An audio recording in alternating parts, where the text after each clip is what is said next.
I'm definitely thinking that Botvinik is going to be looking to take the slate. And he is going to be opening Reaper as well. And I think Majestic might have to be playing a bit defensive here. We'll see. We did see Majestic play a PBT a few months ago at the first APSC2 tournament we casted. I don't remember exactly what happened, but I knew there was just a lot of Colossus and a lot of Storms. And he won. Yeah, exactly. And the score currently is 1-0 Majestic, correct? Correct. It is 1-0 Majestic.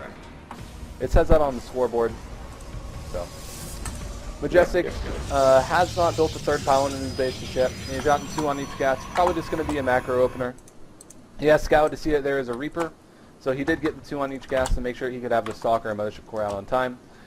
Botvinik going to go ahead and just scout for proxies, that it looks like. I just scout for a proxy Stargate or a pylon or anything like that. Is going to go ahead and SCV scout. First Reaper is on the way. We have not seen Botvinik pull out of gas. There is an interesting build I believe Kawhi or Ice would always do, where you'd pull out of gas at 100, so you build 1 Reaper in a reactor, and then just focus on minerals only. If I remember that build, it was really good actually. It would get you like obviously a lot of Marines in your command center a lot earlier, but it can be a little bit greedier. Okay, so this is something funny. Majestic hid his probe behind his natural mineral line, waited until above 400 minerals when Botvinik would be scouting for the Nexus to be thrown down, and then threw it down after the SCV moved. That's awesome, actually. Like, there can be big mind games like that. The Reaper's going to see it anyway, but just having little advantages like that can start to throw your opponent off. If you imagine say he doesn't go Reaper, or say he goes Reactor Expand in this, which is just as reasonable of a scenario, it's the kind of thing that happens all the time. He never sees this Nexus, and the whole time until he scouts it again, he thinks that the Majestic is on one base. That's really cool. Exactly. That's I think I hardly ever see that where players intentionally take an inefficient timing. Like, I remember a particular PvP where Parting was doing a Warp Prism drop, and there were Stalkers waiting from his opponent. I think it was Deer or something. There were Stalkers waiting to intercept it, and then they moved out right before the drop came, but Parting had taken an inefficient path intentionally. That's just ridiculous. Yeah, some of these mind games can just get so high level and crazy. The only timing that I know that's precise is that if you go for a 12 barracks, you get a Marine out at 3 minutes and 8 seconds, but that's about it. Majestic will be going for Robo here. A bit of the safer sort of style, because you can get out Observers, you can get out Immortals to handle Marauder heavy pushes, and you can get out a 9-minute Colossus to hold off any medevac timings. Sentries as well being produced. We need to see if he goes for 1 or 2 Observers, and if he goes straight for the Colossus Bay, or if he starts producing Immortals, to see his other game plans. And in the meantime, it's just 2 barracks from Botvinik. He's going to be going for that sort of MKP style 2 barracks play. Not to be aggressive for sure. Reaper getting a full scout off as well, seeing everything that's going on. Oh, I actually didn't get to see the Robo. How did he miss that? That's quite the thing to miss, I feel like. Yeah, it's just he sees everything else and then Robo. One Observer is out. That's kind of a bummer. Yeah. That's kind of a bummer that he's going to miss the Robo. Probably his best chance of seeing the robotics is when he sees like the Observer glimmer going past. A lot of times, like, pro players will see that glimmer and not actually just spend a scan and kill it right away. Like, maybe they don't have the scan energy that time, maybe they want to drop a mule more, yada yada yada. But there's a lot of times that will be the first time you know that they're going Robo, when you see the little glimmer. He does think it's going to be Stargate as he's positioned his Marines. He's got an engineering bay, has not committed any turrets yet, and he did get his 7-minute factory going. He doesn't have a 3rd barracks, but he will be able to have 10-minute medevacs, and the Observer is going to be able to see that. In the meantime, 1 more Forge coming up, so Majestic is still looking to take this late, and has had the idle robotics facility, waiting to see what he scouts before building anything. Yep, I like the additional Observer to build. In general, the more Observers you build, the safer you're going to be. Like, the more defensive play you're doing. He's working on his 3rd one right now, so that's getting almost Artosis level of safeness. Yeah. Well, this was the thing, is as soon as he saw Marines without combat shields, he started his Colossus Bay and started a 2nd Observer before starting any Immortals. And that's going to save him a lot of gas. It also saves him a lot of Sentries, Stalkers, and Colossus, and starting to get upgrades for his Zealots. As we know, Zealots are going to scale a little bit better in the late game. He's also got some cannons going down in case there's any sort of shenanigans there. I like that. I like that cannon, just cannon in the back of the main mineral line, no big deal. Especially on this map, it's so easy for somebody to fly by all the way on the top and land right in the back of your main. So having a cannon right there is really nice. Majestic is ahead on the worker supply with that chrono boost. He has cut probes for now, as he has not gotten a third nexus, and just started pumping out the units. They cut around 50 probes. Reaper is still alive from the beginning of the game, still sees that there's no third nexus, and no third command center has been going in. So both players playing for the later stages, but still playing very safe. I think out of feeling, Majestic knows, okay, if I win this game, I'm out of the group. That's great, and Botvinik's like, oh, I don't want to lose this game and have to go to play another match. So he's actually going to be lifting off the factory, old school Wings of Liberty style. No factory units in this matchup. Yep, exactly. I like that. I mean, a lot of times Widow Mines or even Hellbats are good in this matchup, but you're usually going to want to just stick with the Marine Marauder medevac. It's boring, but it's what works. So the Hellbats, they can kind of get their issues with the different upgrades, and they're not as quick as the Marine Marauder medevac. So you might as well just go for the normal old school style, and that's what Botvinik's doing right now. So. Yep. Well, Botvinik going to be pushing out with his 2 medevacs. Combat shields should be finishing right now. He has stim +1 on combat shields. Scans immediately to take out the observer. Even stims a few Marines to get it. One of the Marines going to try to spot the third base. Going to use his factory to land there. There was a quick pickup. Luce and Colossus as well. And this is actually... Okay, so he is getting Colossus range. That's fine. He's making a third Colossus. Just spotting with the medevac. Being very careful while he gets his third CC up. And a lot of the times you know a Terran's plans by their infrastructure. So this is just the basic infrastructure of 5 barracks, 3 tech lab, 2 reactor, 1 reactor to starport in the mid game of PvP. And it's the way it's always been, and I don't think it'll ever change. Yep, and even this little push, exactly what he did is the kind of thing you see all the time. He moves forward, he kind of checks out, has he been hitting his macro, has he been too greedy? By checking his army size, like, okay, his army size is plenty to be able to stop me. Then you just kind of hang out and make sure they don't take a third base. So he's got the factory planted over by this third, he's got a Marine out in the front to be able to check when something moves down to go over to this third base. If he's going to check over and go look at that third right now, that's just his goal. Oh, he's going to get it. Oh, yeah, there's a Zealot here to defend it. And the probe does go down. That delays the Nexus by a long time. That is a huge deal. That Marine is going to get away, too. Yep, exactly. That's such a big deal, being able to kill a probe off like that. So, Templar Archives coming up. Charge being researched, I believe. No. Went ahead and went for Blink first to defend against drops.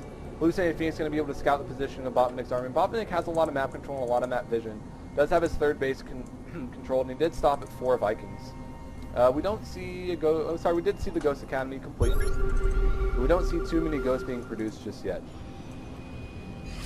Yep, exactly. He has noticed that he's going for high Templar. He also does have Colossus range, so Majestic's kind of rounding out all of his tech options here. He'll probably be getting a Twilight Council for the Zealot charge at some point in the future, especially because he's working his way into needing he already has a Twilight Council. He's probably get Zealot charge soon because he already has that. He already has +2 armor, so that's what he'll get when he gets his third base kind of up and running and he has that additional gas to be able to spend on it.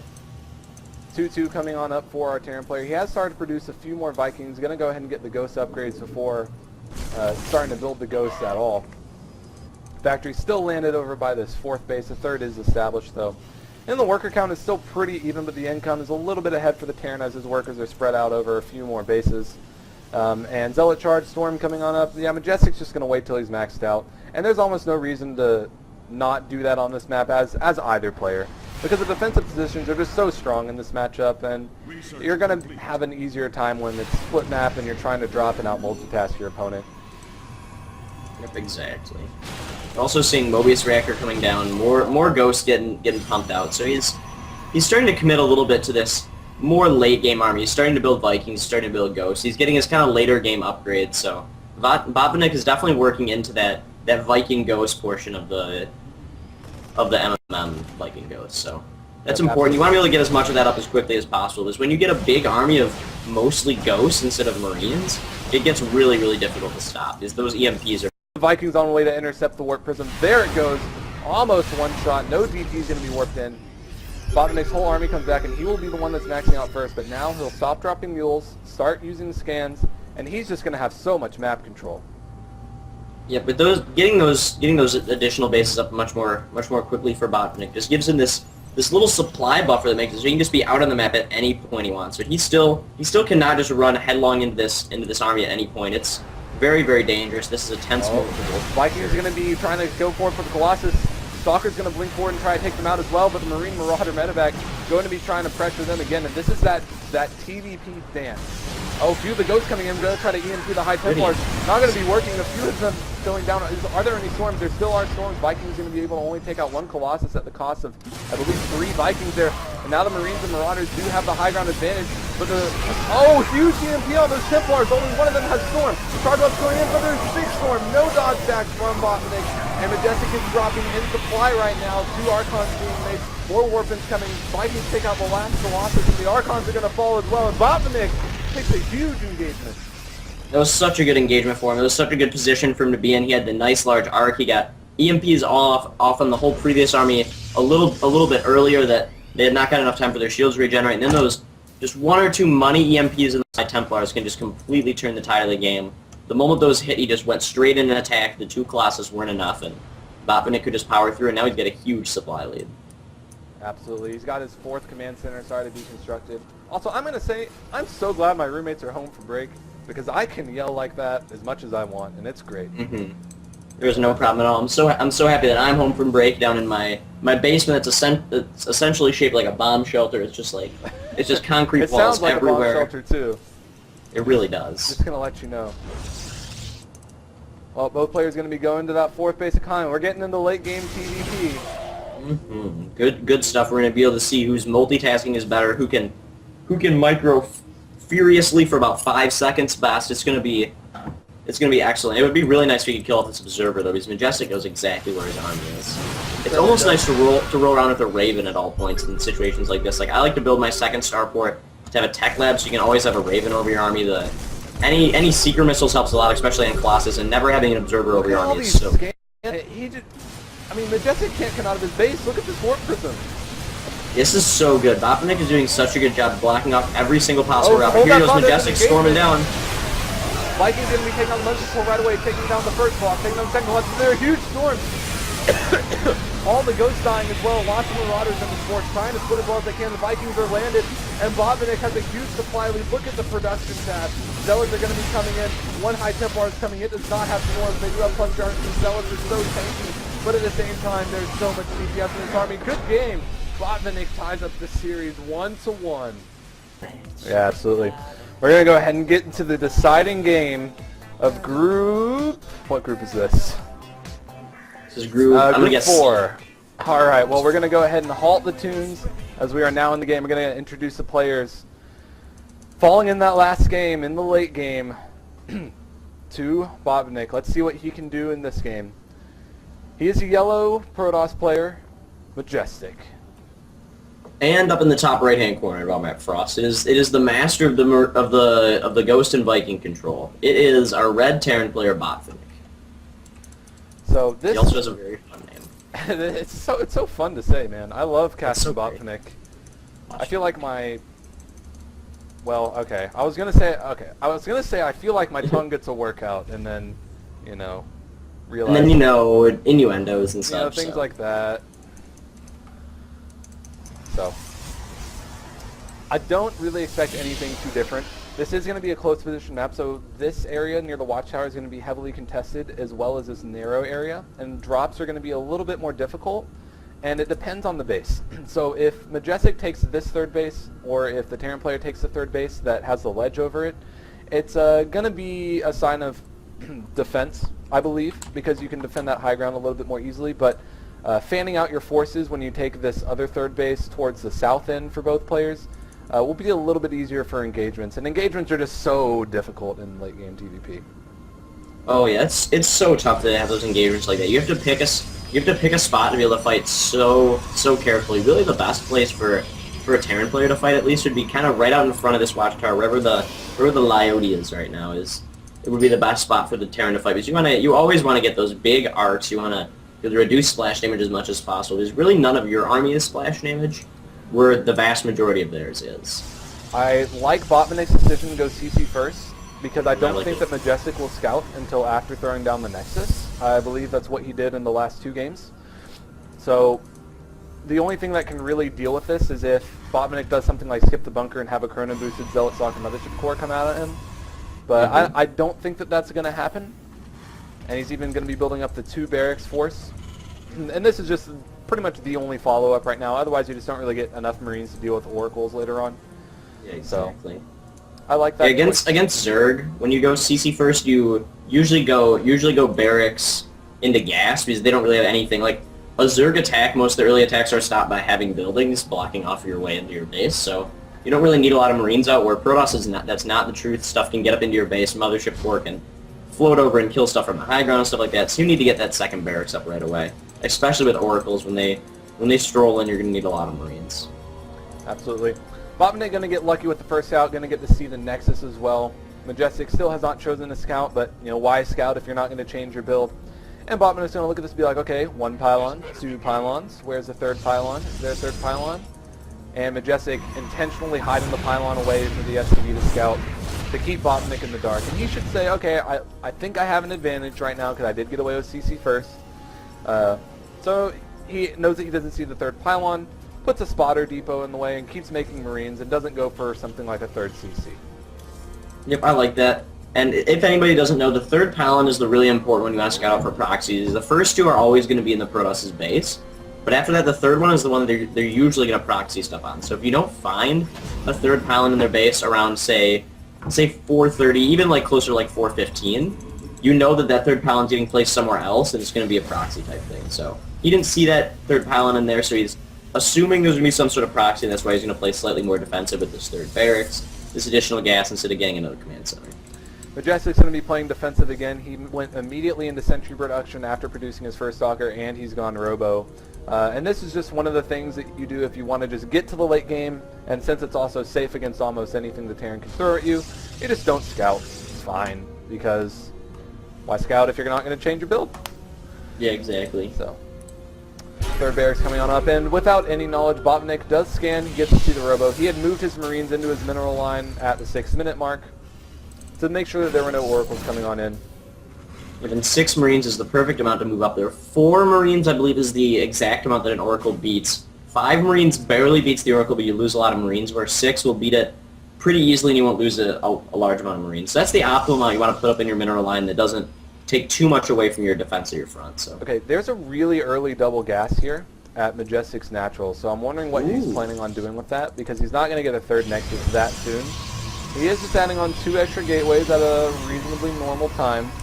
It's going to be like, I want to say like some sort of like 7 gate, but it'd be like a more gassy one, so like a 7 gate like Sentry Zealot? I don't know. So like Force Field and the Marines, and the Zealots will chop them all up? I don't know. It could, I don't think something that he weird. got the gases that early in the last game. He might have, and I might just be tripping. But yeah, I'm not sure. These gases are early. I mean, they've already had almost 150 mined from each, and it's the 730 mark. So he's mined a lot of gas. Yeah, I think he's gonna go for double forge play. Maybe that's what it's for, double forge Twilight Council. He hasn't thrown. That could be it. Colossus Okay. Day. Yeah, I think. Right, it's I think that's it. It's just gonna be double forge and Colossus base. Just gonna kind of get all of the tech at once instead of like attacking with tech. Well, the thing was, last game he got Colossus Bay in single forge, whereas this same, I guess he's getting Colossus Bay in double forge. So he's going to get to scout with the observer. He sees exactly what's going on. He sees that the starport's a little bit earlier than it was before in the last game. So he'll just have to play a little bit more defensively and won't be able to take his 3rd as quickly as he might have liked. He's still making probes as well. At this point, he had stopped making probes around 52. So he definitely intends to just turtle out and take a 3rd base. Oh yeah. He's just going to try to get his double forge up. He wants to make sure that he's nice and safe with Colossus before he moves on over into a 3rd base, especially on Frost in these positions. This third base can be hard to hold because you just walk up this ramp, over this bridge, and down another ramp, and you got your opponent's 3rd. Like, it's very close. Well, it's also very difficult to get drops because the ground distance to air distance it's almost like daybreak. It's awful. Yeah, it's crazy. Botvinik moving out now with his 2 medevacs. He should scan to take out this observer. You almost always know that it's here. There's no Colossus here or anything. There's no splash damage. And this is immediate proton overcharge. That's a little bit premature. And Majestic has now cut probe production. I think he will be able to get this Colossus out before the photon overcharge finishes, so he should be pretty okay. Because there's not even any medevacs or any combat shield with this, so there might be combat shield by the time he attacks, though.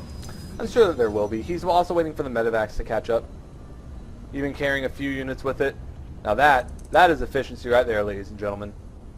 Yep, exactly. If you're going to move your medevac out, you might as well carry some units with it because the medevac has the boost, so it moves units much faster. He's going to run this Marine up.